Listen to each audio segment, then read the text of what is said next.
This channel does not promote any violent, harmful, or illegal activities. All content provided by this channel is meant for an educational purpose only. তিলোত্তমার খুন ফুসছে গোটা শহর কলকাতা। গতকাল আমরা দেখেছিলাম দলমত নির্বিশেষে আম জনতা তারা প্রতিবাদে শামিল হয়েছেন।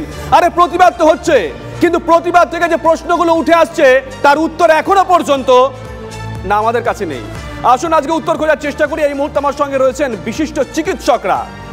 এই মুহূর্তে স্টুডিও আমার সঙ্গে রয়েছেন বিশিষ্ট চিকিৎসক ডক্টর যোগীরাজ রয় এবং অন্যান্য চিকিৎসকরাও যোগ দেবেন। যোগীরাজ বাবু, আপনাকে স্বাগত। যোগীরাজ বাবু, একে একে আসি। অনেকগুলো প্রশ্ন আজকে সকাল থেকে আমরা দেখলাম যে সিসিটিভি গুলো খারাপ হয়ে পড়েছিল দীর্ঘদিন ধরে সারানো হচ্ছে, নতুন সিসিটিভি ইনস্টল করার কথা, পর্যাপ্ত পুলিশ মোতায়েন করা হচ্ছে, বাইরে ব্যারিকেড করে দেওয়া হলো। আরজি কর না কোনো দুর্গ বুঝতে পারছি না। কালকে সিপিও প্রেস কনফারেন্স করেছেন, কিন্তু সিপিও একবারের জন্য বলেননি যে সঞ্জয় এ সিভিক ভলেন্টিয়ার। এখনো পর্যন্ত তদন্তের গতি প্রকৃতি কি দেখছেন, পুলিশের ভূমিকা কি দেখছেন? পুলিশ তো খোঁজার চেষ্টা করছে তাদের মতো করে, তারা তো একজনকে পেয়েছে। এবার তারা নিশ্চয়ই ইনভেস্টিগেশন স্টপ করে দেয়নি। আশা করব যে তারা ভালো করে খুঁজে দেখবে যে এটা একজনের কাজ না একাধিক লোকজনের কাজ, এবং সেই মতো তারা অ্যাক্টিভেট হয়ে তারা, এবং এটা দ্রুততার সঙ্গে তারা করবে। আশা করব 2-3 দিনের মধ্যেই সব ন্যাব করার চেষ্টা করুক তারা। যোগীরাজবাবু, আরেকটা প্রশ্ন, এই সিভিক ভলেন্টিয়ার, আমরা একে একে যাই, অনেক প্রশ্ন আছে তো। সিভিক ভলেন্টিয়ারদের নিয়েও তো বিভিন্ন সময় বিভিন্ন প্রশ্ন ওঠে। এই সিভিক ভলেন্টিয়ার রিক্রুটমেন্ট থেকেই একটা গলদের অভিযোগ উঠে আসছে। একজন সিভিক ভলেন্টিয়ার, তার মা একটি জায়গায় জানিয়েছে তার ছেলে নাকি ওই পোর্ট ব্যাটালিয়নের অফিসে থাকতো। মানে এগুলো কি সন্দেহের ঊর্ধ্বে? এগুলো দেখুন, আমাদের পক্ষে তো এই নিয়ে বলা সাজে না। আমরা তো সিভিক ভলেন্টিয়ার কিভাবে রিক্রুট হয় এইসব তো আমরা দেখি না, আমরা ডাক্তারি করি।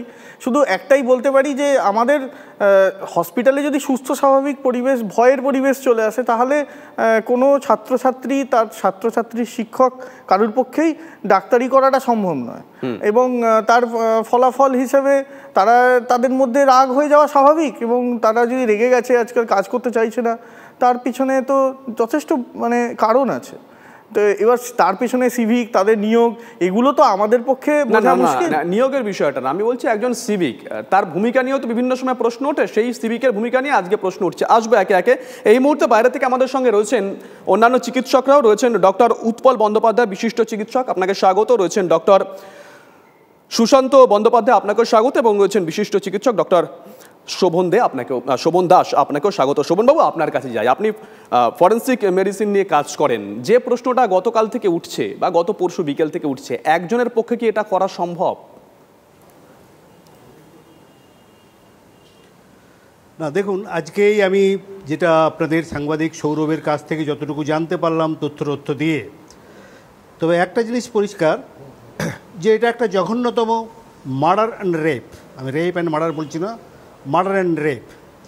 এবং যে পরিস্থিতিতে এই ঘটনাটা ঘটেছে, এটা পরিষ্কার যে একজনের পক্ষে তো সম্ভব বটেই, কিন্তু যে করেছে সে সব কিছুই পুরোপুরি জায়গাটা জানে, চেনে, যাওয়া আসার রাস্তাটাও জানে। সব থেকেও বড় কথা, তার পুরোপুরি যে ভিকটিম, যে এখন যে অ্যাকচুয়ালি আমাদের মেয়েটি যে মার্ডার হয়েছে, তার পুরো গতিবিধি সে কিন্তু আগে থেকেই তার নজরে ছিল। সুতরাং এটা কমপ্লিটলি ইনসাইড ম্যাটার্স। এটার মধ্যে আমি এখনও বলছি, এই জঘন্যতম অপরাধীকে শনাক্ত করাটা খুবই খুবই জরুরি, এবং সেটা খুব কঠিন কাজ নয়। তার কারণ হচ্ছে, এই প্রিলিমিনারি জিনিসটা যদি আমরা মাথায় রাখি, তাহলে কিন্তু ইমিডিয়েটলি যারা ওই চত্বরে সন্ধেবেলা থেকে রাত অবধি ছিল, বা পার্টিকুলারলি সে ডিউটিতে A to Z প্রত্যেকেরই, কারণ heavily injury inflicted upon the assailant, বা যে ধর্ষণকারী তার উপরে করেছে। মেয়েটি প্রচণ্ড লড়াই করেছে, সুতরাং যে ধর্ষণকারী তার উপরে প্রচণ্ড রকমের এটা হয়েছে, তো আক্রমণ হয়েছে। সুতরাং সবাইকে কিন্তু ইমিডিয়েটলি এক্সটার্নাল প্রিলিমিনারি এক্সামিনেশনস করার প্রয়োজন। অ্যাটলিস্ট যারা ওই কাছাকাছি ছিল, ওই অবস্থাতে ওখানে যেতে পারে, অথবা যাদের ডিউটি ছিল না অথচ তাদেরকে ওখানে সন্ধ্যেবেলায় দেখা গেছে বা তারপরে দেখা গেছে, তাদের ইমিডিয়েটলি স্ক্রুটিনি করা দরকার। এবং এক্সটার্নাল এক্সামিনেশান, একদম মেডিকেল এক্সামিনেশান খুবই জরুরি যদি আমাদের অ্যাসাইলেন্টের বা পারপিট্রেটরের কাছে পৌঁছতে হয়।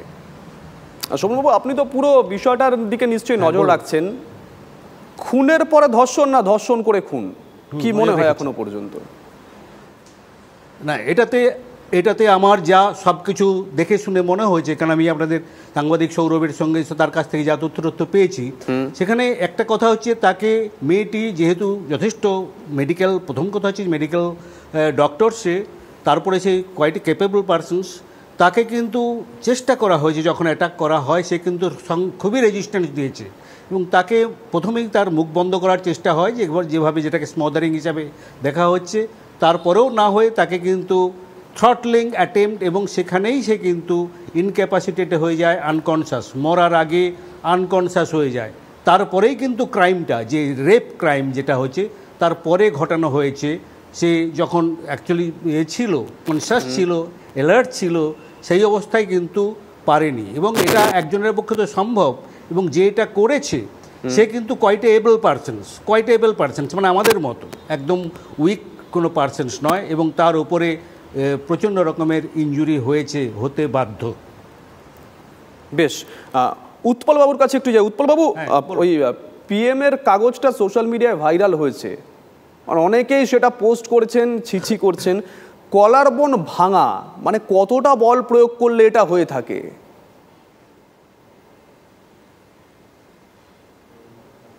দেখুন, ওখানে যদি কলার বোন ভাঙা কথাটা আছে কি না, আমি তো মিডিয়ার কাছ থেকেই ব্যাপারটা জানছি। তো যদি কলার বোন ভাঙা হয়ে থাকে তাহলে অবশ্যই একটা প্রচণ্ড বল প্রয়োগ না হলে কলার বোন ভাঙাটা কখনো সম্ভব নয়। সাধারণভাবে কেউ মুচড়ে দিয়ে টেনে কোনো হাড় ভাঙা, এবং বিশেষ করে একটা 31 বছরের মেয়ের, এটা প্রায় অসম্ভব যদি না তার উপরে প্রচণ্ড রকমের বল প্রয়োগ করা হয়ে থাকে। এবং এইখানে যে ঘটনাটা ঘটেছে, যেটা আপনাদের একটা বড় প্রশ্ন যে কে করছে, কতজন ছিল, এই যে বিষয়টা, এইখানে আমার একটাই কথা বলার, যে সেটা হচ্ছে যেটা এক্ষুনি আলোচনা হচ্ছিলেন, যে একজনের পক্ষে যদি সম্ভব হয়ও, আমি জানি না একজন নাকি বহুজন, সেটা তো তদন্ত যারা করছেন তারা বের করতে পারবেন, কিন্তু একজন যদি এটা করেও থাকেন তাকে কিন্তু যথেষ্ট সুস্থ এবং সবল মানুষ হতে হবে। এবং তারপরেও কিন্তু এই ঘটনাটা ঘটানোর পরে তার শরীরে কোনো আঘাতের চিহ্ন থাকবে না, এটা কিন্তু হতে পারে না। বরঞ্চ আমরা দেখলাম যে পুলিশের পক্ষ থেকে বা বিভিন্ন জায়গা থেকে বলা হচ্ছে তিনি নাকি নেশাগ্রস্ত মানুষ, তিনি নাকি মানসিক বিকারগ্রস্ত মানুষ।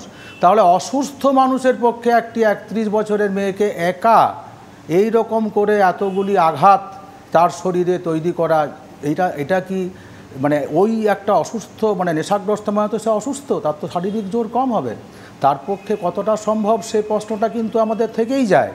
এবং এই প্রশ্নগুলো ধরুন উঠছে আমাদের মনে কেন, এমন তো নয় যে শুধুমাত্র আমাদের এই যে ঘটনাটা পুলিশ যেটা ধরলো একজনকে বা তারা কি বলছে, শুধু তো এটা নিয়ে প্রশ্নটা উঠছে না, প্রশ্নটা উঠছে তো প্রথম দিন থেকে, যে যখন প্রথমে বলা হলো যে তিনি নাকি আত্মহত্যা করেছেন, তারপরে হচ্ছে যে তাড়াতাড়ি তার বাবা মাকে না জানিয়ে তার হচ্ছে যে মরদেহটাকে পোস্টমর্টম করে সরিয়ে দেওয়ার চেষ্টা হচ্ছিল, তারপরে ছাত্রদের চাপে সেটা একটা কমিটি করা হলো, যে কমিটিটা এমএসভিপি আরজিকর এনআরএসের একজন ডাক্তারবাবুকে নিলেন, তার এখতিয়ার বহির্ভূত একটা ক্ষমতা প্রয়োগ করে, সেই অর্থে এই কমিটিটাই অবৈধ, তার কোনো রাইট নেই এনআরএসের কোনো ডাক্তারবাবুকে ডেকে আনার। এবং তারপরে হচ্ছে যে যখন পোস্টমর্টেম হলো, তারপরে তার যে মরদেহ সেটা তার বাবা মাকে দেওয়া হচ্ছে না, তার আগে একটা অস্বাভাবিক দ্রুততায় তাকে সরিয়ে দেওয়া হচ্ছে, বাবা মা কান্নাকাটি করছে যে আমাদেরকে আমাদের মেয়ের মরদেহ দেখতে দেওয়া হচ্ছে না। এবং আমরা পরে শুনেছি সেখানে আমাদের চিকিৎসকদের প্রতিনিধি দল আজকে তার বাড়িতে যাবেন, আমরা শুনেছি যে তার এলাকায় যাওয়ার পরেও কিন্তু অস্বাভাবিক দ্রুততায় তাদেরকে হচ্ছে যে তার যে শেষকৃত্যটা সম্পন্ন করা হয়েছে। কারণ প্রথম দিনই আমরা দাবি করেছিলাম যে এর যে উপযুক্ত ময়না তদন্ত এবং তারপরে হচ্ছে কোর্ট মনিটরিং তদন্ত, এবং হচ্ছে যে যারা যারা ধরুন এই যে প্রথম থেকে তদন্তটাকে এই যে আত্মহত্যা বা এইসব কিছু বলে যে অন্যদিকে ঘোরানোর চেষ্টা করেছিল, এই সমস্ত বিষয়টাই কিন্তু একটা তদন্তের আওতায় আনা উচিত। এবং এটা যখন আমরা কথা বলেছিলাম, উনি আমাদেরকে জানিয়েছিলেন যে হাসপাতাল থেকে ফোন করে প্রথমে বলা হয় যে মেয়ে অসুস্থ, তারপরে বলা হয় মেয়ে আত্মহত্যা করেছে। আর এখানেই তো কর্তৃপক্ষের ভূমিকা নিয়ে প্রশ্ন উঠছে। সুশান্ত বাবু, কর্তৃপক্ষের ভূমিকা দেখছেন বলতে চাইছি।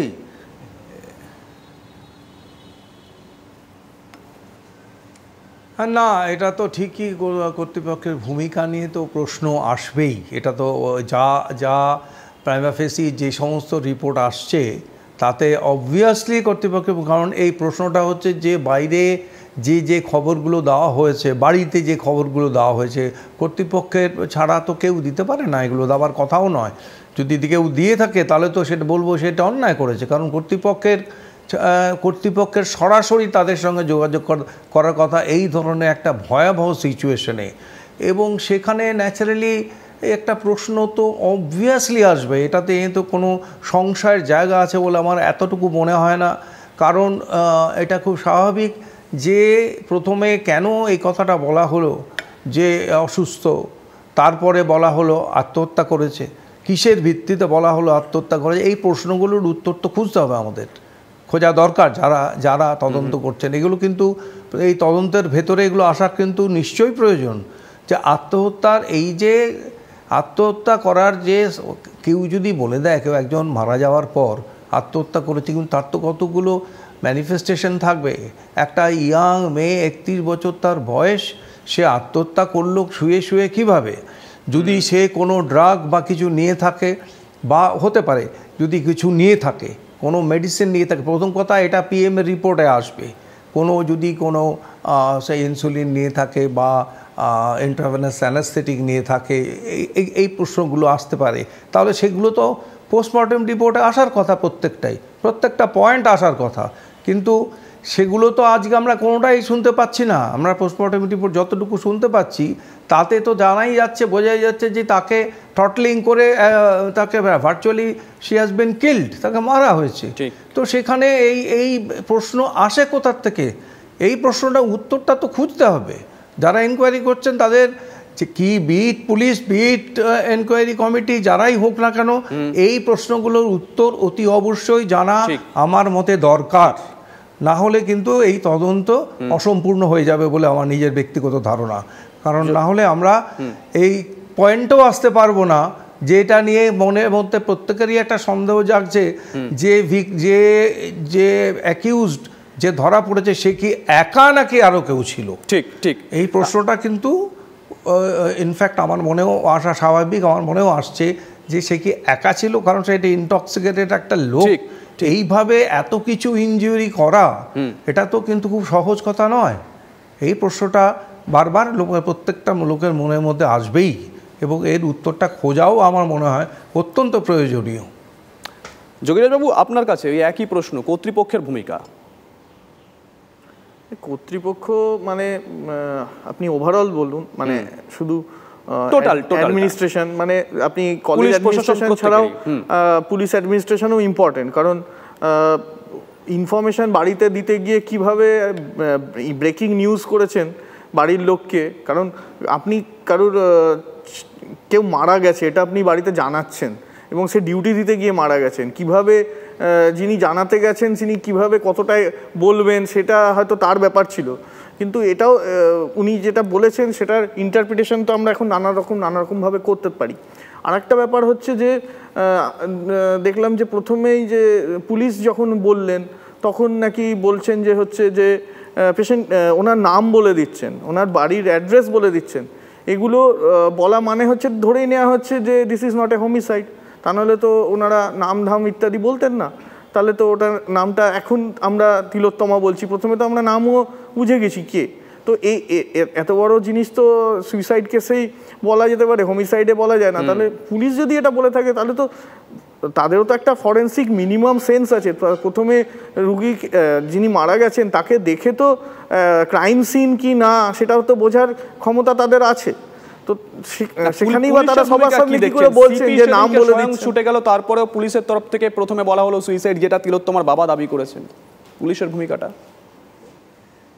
সেটাই তো সন্দেহজনক। কারণ খুব দুঃখের যে আমাদের কোনো সহকর্মীর এরকম ঘটনা ঘটছে, এবং সেখানে যিনি ইনভেস্টিগেটিং অফিসার, যারা ক্রিমিনাল ইনভেস্টিগেশন করেন, আমরা তো ক্রিমিনাল ইনভেস্টিগেশন করি না, আমরা লাইভ মানুষের ইনভেস্টিগেট করি। ক্রিমিনাল ইনভেস্টিগেশন যিনি করছেন তিনি দেখে তাকে বলে দিচ্ছেন যে এটা সুইসাইড। তার কি এইটুকু মিনিমাম সেন্স নেই যে সে দেখতে পাচ্ছে না যে তার কি ঘটনা, তার এভিডেন্স কি সামনে আছে, এটুকু বোধ বুদ্ধি তার থাকছে না? এটা এতটা মানে ইনসেনসিটিভ সে কী করে হতে পারে?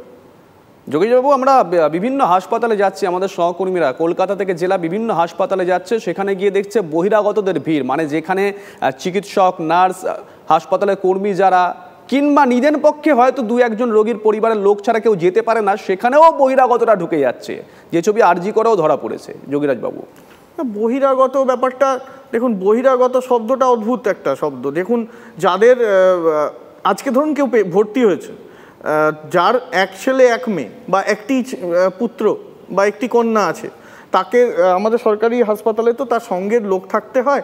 যদি সেই খুব গুরুতর অসুস্থ হয়, তাহলে তার পরিষেবা দেওয়ার জন্য একটা লোক কতক্ষণ পরিষেবা, তার বাবা মার জন্য কতক্ষণ খাটতে পারে? 24 ঘন্টা সে রোজ 15 দিন 20 দিন ধরে কি থাকতে পারে?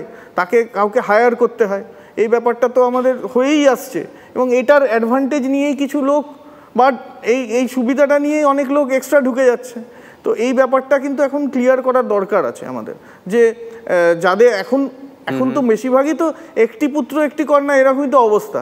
তো তাদের মধ্যে একসঙ্গে 15টা লোক আসবে এবং তাদের মধ্যে অল্টারনেট করে থাকবে, এই দিন বোধহয় আর নেই। তো আমাদের কিন্তু এটা ভাবার ব্যাপার আছে যে বহিরাগতটাকে আমরা কিভাবে ইমপ্লাই করছি, এবং বেশ কিছু লোক এক্সট্রা হসপিটালে থাকলে কিন্তু হসপিটালের রানিং ইজি হয়, কিন্তু তার মানে এই নয় যে ক্রিমিনাল ঘুরে বেড়াবে যেখানে সেখানে, আর যে কেউ মানে তার রং ইন্টেন্ট নিয়ে সেখানে ঘুরে বেড়াবে এবং তাকে আইডেন্টিফাই করা যাবে না, এটাও কিন্তু ঠিক নয়। উৎপলবাবু হাত তুলেছিলেন, আপনি বোধহয় কিছু বলতে চাইছিলেন। আসবো একে একে প্রত্যেকের কাছে। হ্যাঁ, আপনি এই যে যোগীরাজকে যে প্রশ্নটা করছিলেন না, কর্তৃপক্ষের ভূমিকা, আমি খুব ছোট্ট করে একটু দুটো কথা বলি। একটা হচ্ছে যে দেখুন, এই আরজি কর হাসপাতালে আপনাদের মিডিয়ায় দেখিয়েছিল যে একটা 1000 পাতার নথি দেখিয়ে বলা হচ্ছিল যে এখানে কি আর্থিক দুর্নীতি, তোলাবাজি এইসব দেখানো হয়েছিল, এবং সেই সময় থেকে আমরা দেখেছিলাম যে সেই ফাইল কিন্তু আর সরকারের ভিজিলেন্সের পর থেকে মুভ করেনি, এবং আমরা দিনের পর দিন দেখেছি যে এখানে তোলাবাজি এইসবের একটা দুর্বৃত্ত চক্র, যাকে আপনারা লুম্পেনোক্রেসি বলতে পারি, এইরকম একটা চক্র কিন্তু দীর্ঘদিন চলছে। যারা হচ্ছে যে কোথাও মেডিকেল কাউন্সিলে ভোট লুট করে, যারা হচ্ছে যে এমনকি পরীক্ষার সময় পাস ফেল কে করবে, হাউস স্টাফশিপ সিলেকশনে কি হবে, এগুলো নিয়েও টাকা পয়সার লেনদেনের অভিযোগ আমরা শুনতে পাই। তাহলে এই রকম যদি একটা দুর্বৃত্ত চক্র একটা মেডিকেল কলেজ এবং হাসপাতালের মধ্যে চলে, সেইখানে দুর্বৃত্তরা ভাবতে পারে যে প্রশাসন এবং হচ্ছে যে যারা আছেন, আমাদের যারা ইয়েতে আছেন, আধিকারিক যারা আছেন, তারা হচ্ছে দুর্বৃত্তদের পক্ষে থাকবে, তারা ভিকটিমের পক্ষে থাকবে না। এবং আমাদের রাজ্যের ইতিহাস যদি একটু মনে করেন, যে যেখানে এই রকম রেপ এবং মার্ডারের ঘটনা অতীতে যে কয়েকটা ঘটেছিল, সেখানে কিন্তু প্রথম থেকে এইখানে যেরকম সুইসাইড বলা হয়েছিল, আগের ঘটনাগুলোকেও এইরকম লঘু কিছু মন্তব্য, কিছু তত্ত্ব দিয়ে সেটাকে কিন্তু লঘু করার চেষ্টা করা হয়েছিল। এই সবটা যদি আমরা একসঙ্গে ভাবি, তার মানে কি যে আমার এখানে প্রশাসন ভিকটিমের পক্ষে নয়, আমার এখানে প্রশাসন হচ্ছে দুর্বৃত্তের পক্ষে। যদি এই দুর্বৃত্ত যদি এই কথাটা বুঝতে পারে যে আমি যা খুশি করতে পারি, কেউ কিছু হলেও আমার কিছু হবে না, আমাকে কেউ ধরবে না, আমার কোনো শাস্তি হবে না, এই যদি আমাদের মানসিকতা একটা তৈরি হয়, সেখানে যে কেউ যা খুশি করতে পারে। খুব দুঃখের যে আজকে আমার মেয়ের মতো একটি কেউ তার জীবনটা দিতে হলো। এর চেয়ে লজ্জার আমাদের আর কিছু হতে পারে না, এর চেয়ে মানে ঘেন্নারও কিছু হতে পারে না যে এই ঘটনা শুনতে হচ্ছে এবং এই ঘটনাগুলো আপনাদের মতো মিডিয়াতে বসে আমাদের কথা বলতে হচ্ছে। এর কোনো জবাব নেই আমাদের কাছে। ঠিক। শোভনবাবু, আপনিও কিছু বলতে চাইছিলেন বোধহয়। আমি কি কিছু বলতে পারি? হ্যাঁ বলুন শোভনবাবু। আমি কি কিছু বলতে পারি? আমার কি কিছু বলার সুযোগ আছে? হ্যাঁ শোভনবাবু, আপনি বলুন। না, বলছি আজকে তো কয়েকদিন ধরেই এটা আলোচনা হচ্ছে। এটা একদম সত্যি, এখন অতি জঘন্যতম অপরাধ একটা হাসপাতালের মধ্যে হয়েছে ডিউটিরত অবস্থায় একটি ডাক্তার মেয়ের ওপরে। এখন আমাদের সবচেয়ে বড় কথা, আমরা কোনোভাবেই আমাদের আলোচনাটাকে এই পথে নিয়ে যাব না, অন্য কোনো দিকে নিয়ে যাব না। আমাদের একমাত্র আলোচনার কেন্দ্রবিন্দু এটাই যে অপরাধীকে শনাক্ত করে অবিলম্বে তাকে ধরা, এবং তার জন্য যা যা করার দরকার সেই জিনিসগুলোর দিকে আমাদের দৃষ্টি দিতে হবে। প্রথম কথা হচ্ছে, একটা কথা দেখুন, অপরাধটা ঘটেছে যেটাকে সিন অফ ক্রাইম বলে, এমন একটা জায়গায় যেখানে কিন্তু খুব সাধারণ লোক কেন এই হাসপাতালে আমরা যারা এতদিন দীর্ঘদিন কাটিয়েছি, 10 বছর আর্জি করে কাটিয়েছি, আমরাও যেতে পারবো না, গেলেও বেরিয়ে আসতে পারবো না। সুতরাং সেই রকম জায়গায় ক্রাইমটা হয়েছে, এই জঘন্যতম অপরাধ সেই জায়গাতেই হয়েছে। সুতরাং এটা পরিষ্কার যে একটা ওই জায়গার সম্বন্ধে ব্যাপক ধারণা, এবং এই মেয়েটির, তার যে আমাদের ডাক্তার মেয়েটি, তার যে চলাফেরা গতিবিধি, কখন খেয়েছে, কখন তার ডিউটি শেষ হচ্ছে, কখন সে শুতে যাচ্ছে, এ সব পুরোপুরি ব্যাপারটাই কিন্তু নজর রাখা হয়েছিল। সুতরাং সে দীর্ঘ সময় কিন্তু হাসপাতালের ওই জায়গায় ছিল, চত্বরে ছিল, এবং সে অতি পরিচিত। আর অ্যাটলিস্ট এই হাসপাতালের যে এরিয়া এবং তাদের আসা যাওয়ার পথের সম্বন্ধে, সুতরাং এটা তো একদম অস্বীকার করার উপায় নেই। আমাদের পরিষ্কার পুলিশ সার্চ হোক, যে কোনো সার্চ হোক, একদম আমাদের লিমিটেড টু দ্যাট এরিয়া, যে পরিষ্কার এ হঠাৎ করে বাইরে থেকে এসে কোনো বহিরাগত যাদেরকে বলা হচ্ছে রোগীর কর্মচারী, রোগীর আত্মীয়, এটা ঘটাতে পারে না, আর ঘটালেও সে যেতে পারে না। তার কারণ হচ্ছে তার পক্ষে জানা সম্ভব নয় ওই অঞ্চলে সিসিটিভি কোন কোন লোকের কাছে জানার এই নলেজটা ছিল যে ওখানে সিসিটিভিটা চালু হচ্ছে না বা চালু নেই, কোন লোকের পক্ষে জানা সম্ভব? ওই যাতায়াত ছিল জায়গায় গিয়ে ওখান থেকে ক্রাইমটা করে বেরিয়ে আসবো, ওইটুকু যাতায়াত তার পক্ষে যদি হয়ে থাকে, যে ক্রাইমটা হয়েছে তার গায়ে কি ইনজুরি আছে? মাত্র একটা অপরাধীর পক্ষে এটা করা সম্ভব নয়, যদি না অপরাধ করার মতো একটা পরিবেশ এবং পরিস্থিতি ওখানে থাকে, এবং যেটা আছে বলেই যে এই অপরাধী সাহস করেছে, পরিস্থিতিটাই হচ্ছে অপরাধ করার মতো একটা, সেই জন্য সম্ভব একজনের পক্ষে করা খুবই সম্ভব, এটাই আমরা বলতে চাইছি। বেশ, আমরা আলোচনার শেষ পর্যায়ে দুজনের কাছে ছোট করে একটু আর প্রশ্ন জানতে হয়। যোগীরাজ বাবু, আপনি প্রথম দিন থেকেই সরব হয়েছেন, পুরো বিষয়টার উপর নজর রাখছেন, তদন্ত এখনো পর্যন্ত যা হয়েছে, তদন্তের গতি নিয়ে আর কিছু চাইবেন যে গতি বৃদ্ধি হোক, এই পথে তদন্ত হলে ভালো হয়? আমজনতা হিসেবে তো অনেক সময় চাওয়া যায় যে পুলিশের ভূমিকা তদন্ত এইভাবে হোক। না, 2-3 দিনের মধ্যে আমরা চাইবো যে হচ্ছে ব্যাপারটা আমাদের কাছে ক্লিয়ার হোক, ওনারা পুরোপুরি বোঝান আমাদের যে একজন কি করে করতে পারে বা ইত্যাদি, বা কোর্টে প্রডিউস করে সেটা ওনারা এগোন। কিন্তু তার মানে এই নয় যে একজনেই ব্যাপারটা শেষ হয়ে গেল, তারা আর খোঁজাখুঁজি করবেন না, নিশ্চয়ই তারা খুঁজছেন, এবং তাদের চাইবো যে তারা একটু মানবিকভাবে খুঁজুক, তাদেরই বাড়ির মেয়ে হয়েছে এরম ভেবে খুঁজুক, কারণ আমরাও আমাদের সহকর্মীকে হারাচ্ছি এবং এত জঘন্যভাবে হারাচ্ছি। ডিউটিতে লোকের ভাবতে পারে, ডিউটিতে লোকে সেফ থাকে, যত রকম ঝামেলার হলে জানে হসপিটালে ঢুকে গেলাম মানে ঠিক আছে, কোনো চাপ নেই। এখন তো দেখা যাচ্ছে ডিউটিতে লোকে ভয় পাবে যেতে। এবার ঠিক আপনার কথা প্রসঙ্গে একদম শেষ পর্যায়ে আলোচনা, সুশান্ত বাবু, সত্যিই তো এরপর ডিউটিতে যেতে লোকে ভয় পাবে, আশঙ্কা প্রকাশ করছেন অনেকেই যাদের সঙ্গে আমরা কথা বলেছি। না না না, একদমই তাই। এবার এই পরিস্থিতি থাকলে কি করে আমাদের এই মহিলা ডাক্তাররা ডিউটি করবে এটা নিয়ে ভাবার সময় এসে গেছে, পরিষ্কার কথা। কারণ দেখুন, আমি ব্যক্তিগতভাবে 68 সাল থেকে এই মেডিকেল লাইনে আছি, অর্থাৎ আরজি করে ছাত্র ছিলাম 68 সাল থেকে। এইরকম অনেক দুর্ঘটনা অনেক হয়েছে, অনেক ডাক্তারদের ওপর আক্রমণ হয়েছে, রুগী মারা গেলে মারধর হয়েছে, কিন্তু এরকম নৃশংস, ভয়াবহ, কুৎসিত এরকম ঘটনা আমি এই আজকে 68 সাল থেকে 2024 এর মধ্যে কোনো দিন ঘটেছে বলে আমি শুনিনি। এটা আমরা ভাবতে পারি না। আমার মিসেস, উনিও ডাক্তার, উনিও আমাকে বলছিলেন যে আমরা যখন ছাত্রী ছিলাম আমরা কিন্তু কোনোদিন কোনো ইনসিকিউরিটি ফিল করিনি। তারাও তো রাত্রে তো ডিউটি করতে হবে, এবং তারা সবসময় সংঘবদ্ধভাবে ডিউটি করবে এটা তো হয় না, এক একজন এক একটা জায়গায় গিয়ে ডিউটি করে, এবং তাদের ন্যাচারালি যে তারা তো মানুষ, তারা ডিউটি করতে করতে কখনো তাদের গিয়ে কোথাও একটা রেস্ট নেওয়ার ব্যাপার থাকে, রেস্ট রুম থাকে। সেমিনার, আমার নিজের ধারণা যে ওই সেমিনার, রেসপিরেটরি মেডিসিনের সেমিনার রুমে ওই আমাদের লেডি মেডিকেল অফিসাররা, মানে এরা যারা আছেন তারা প্রায় প্রত্যেক দিনই বোধহয় কেউ টার্ন বাই টার্ন কেউ গিয়ে 2 ঘন্টা 4 ঘন্টা ঘুমন ওখানে, কারণ যেটা তো এসি টেসি আছে, কারণ আর কোনো জায়গা নেই। অনেকে বলছেন আর কোনো জায়গা নেই, নির্দিষ্ট কোনো জায়গা নেই, ওখানে যেতে বাধ্য হন তারা, যেতে বাধ্য হন। অসংখ্য ধন্যবাদ আপনাদের প্রত্যেককে, অসংখ্য ধন্যবাদ। অনেক প্রশ্ন উঠলো, অনেক প্রশ্নের উত্তর খোঁজার চেষ্টা করলাম, প্রশ্ন আরও উঠছে, জানি না এর উত্তর পাবো কিনা।